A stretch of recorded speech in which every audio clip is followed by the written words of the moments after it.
The God's Dream and Other Huichol Tales. Gabriela Olmos. Art by Maracame Huichol, José Benítez Sánchez. At the beginning there was only the ocean. In the ocean the gods lived, and the gods could dream. Only that was necessary for life to begin. "I'm getting tired of only being in the water," Takutsi said one time. Takutsi, who will later become the great-grandmother of all Huicholes. "My skin is all wrinkled of being here. And not only that, I have even learned to do some magic tricks. Look how I can turn my eyes around and how I take my heart out and pull it back inside again." And all the gods started laughing. "I'm also bored with water," complained Maxaquaxi, who did not know he would become our grandfather deer tale. "There's only ocean and more ocean." "The other day I dreamed about a place we can go when we get out of here," interrupted Kauyomari, the youngest and perhaps the smartest of all. "It was a dry and luminous place, near the place where a giant shiny ball, which we will call Sun, will be born." "How are we going to get to that place if it doesn't exist?" "You only dreamed about it, Kauyomari," replied Maxaquaxi. Sometimes the oldest insist on making fun of the words from the youngest. "But how do you know it doesn't exist if we haven't searched for it?" It was then when the gods started walking, and with their steps they began to create the world. First they made the beach with sand and colorful seashells. And since they saw it was fun, they felt happy, and they moved forward. Then they created the flowers, the trees, the ponds, and the frogs.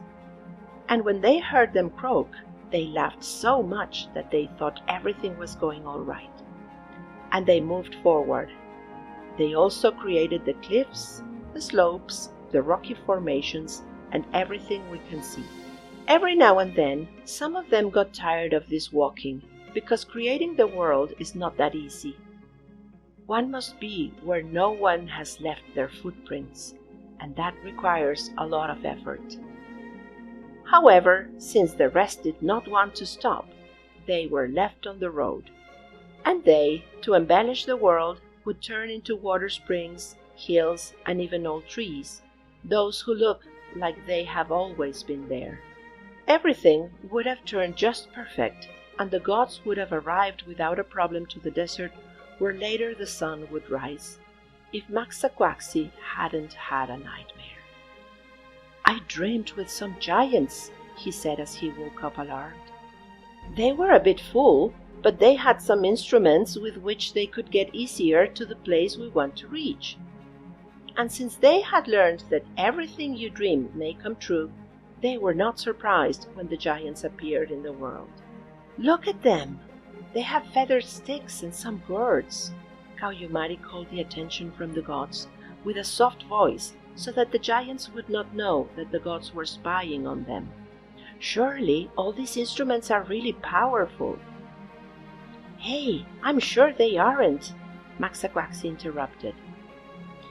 "Then why, if they are so full, they have got this far? We should steal them so that we can travel faster."